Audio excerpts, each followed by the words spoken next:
Voilà, donc professeur, on va démarrer par votre présentation. Est-ce que vous pouvez nous dire qui est le professeur Malick Faye? Je vous remercie. Je suis le professeur Malick Faye. Je suis professeur d'odontologie pédiatrique. L'odontologie pédiatrique, c'est une discipline de l'odontologie qui s'occupe de la prise en charge des affections de la bouche et de la sphère orale en général des enfants. Et donc je suis le chef du service d'odontologie pédiatrique de l'hôpital d'enfants Albert Royer.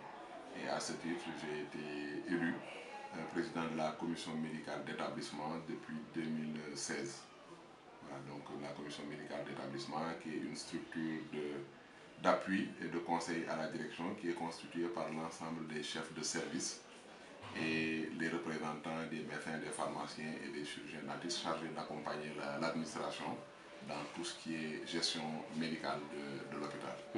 Est-ce que vous pouvez nous faire refaire votre parcours? Avant tout, je suis chirurgien dentiste. J'ai été formé ici à l'université Cheikh Anta Diop. Après des études de 6 ans de chirurgie dentaire, je suis allé en France où j'ai fait une spécialisation en odontologie pédiatrique. Ça m'a pris 2 ans. Et ensuite, j'ai fait aussi un doctorat en sciences odontologiques. Disons qu'après les études de chirurgie dentaire, j'ai fait 6 années pour être qualifié de docteur en sciences odontologiques avec une spécialité odontologie pédiatrique. Mais en particulier, une sous-spécialité, c'est la prise en charge de l'enfant handicapé.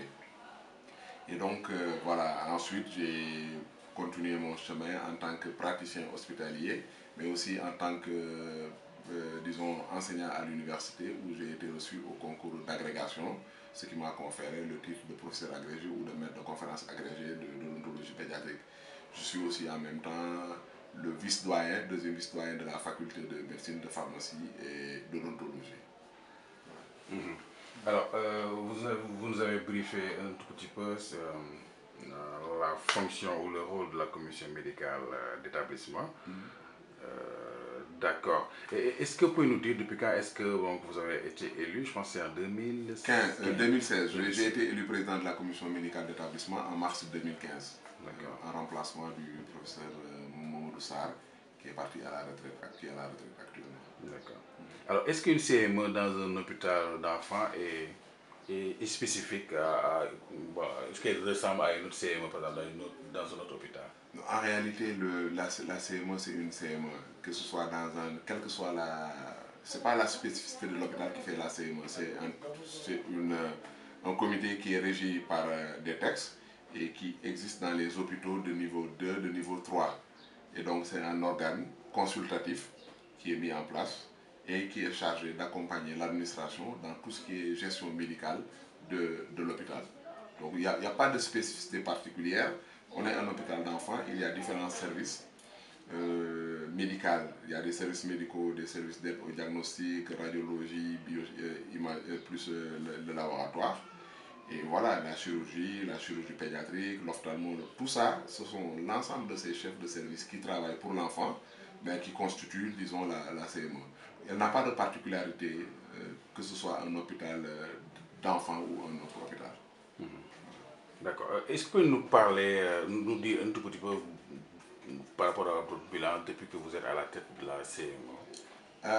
Disons qu'on n'attend pas de la CME qu'elle comme on dit, c'est un organe consultatif. Depuis que nous sommes à la tête de la CME, nous avons tenu régulièrement des activités. On a des réunions au niveau de la CME. Chaque fois qu'un problème s'est posé, nous nous sommes réunis. Et même chaque fois, avant que même le problème s'est posé, nous avons toujours eu une discussion directe avec l'administration, avec la directrice actuelle. Chaque fois qu'il y a un problème qui se pose, ou chaque fois qu'elle doit prendre une décision, elle nous sollicite, soit moi directement, pour des avis et conseils sur des problèmes, soit par l'intermédiaire de la CME. En ce moment, quand il y a un problème qui concerne tout l'hôpital, on nous le soumet, on le met en CME et les gens en discutent.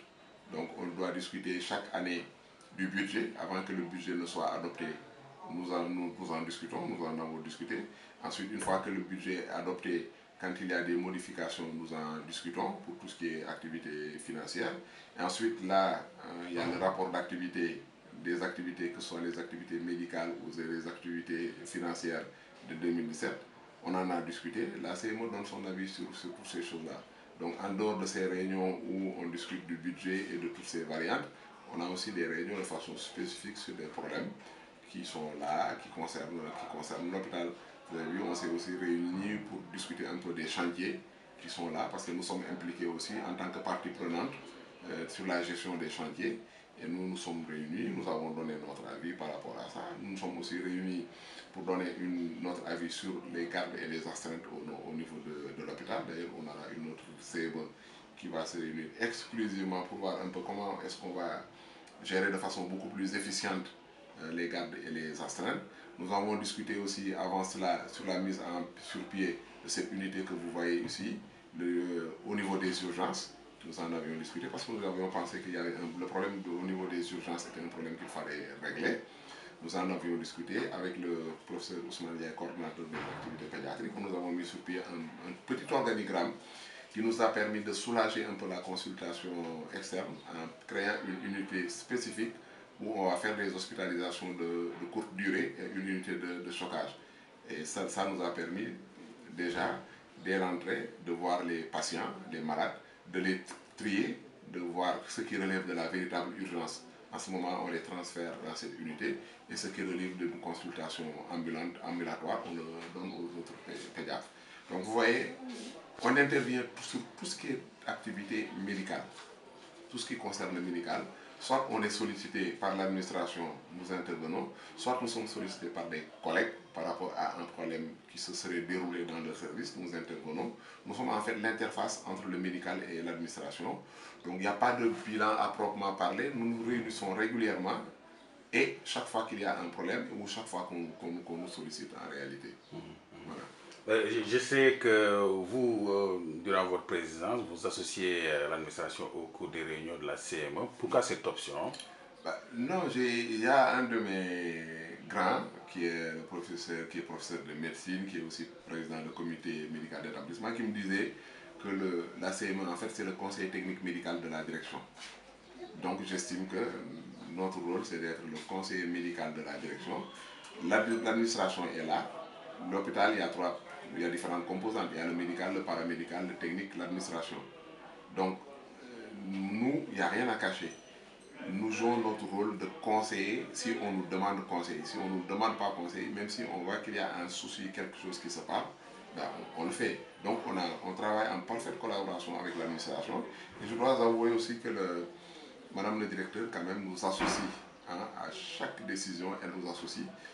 Pour éviter qu'il y ait des conflits, toute décision qui doit être prise, qui est prise par l'administration, qui doit être prise par l'administration, qui va être appliquée au niveau de l'administration, si on en discute, on partage, on donne nos idées, l'application devient beaucoup plus facile. Donc disons que c'est une sorte de prévention. Une sorte de prévention. Il n'y a pas d'antinomie, il n'y a pas de concurrence entre la CME et l'administration. C'est pourquoi, bon, dans mon approche, et d'ailleurs les autres membres de la CME l'ont bien compris avec moi, on se rapproche de l'administration pour discuter avec elle de tous les problèmes qui nous concernent. Nous, on discute des problèmes, on donne à l'administration, à charge maintenant à elle, avec la directrice, de pouvoir gérer ces problèmes. Donc il n'y a pas de raison particulière pour qu'on ne s'entende pas. Est-ce qu'on peut revenir un tout petit peu sur les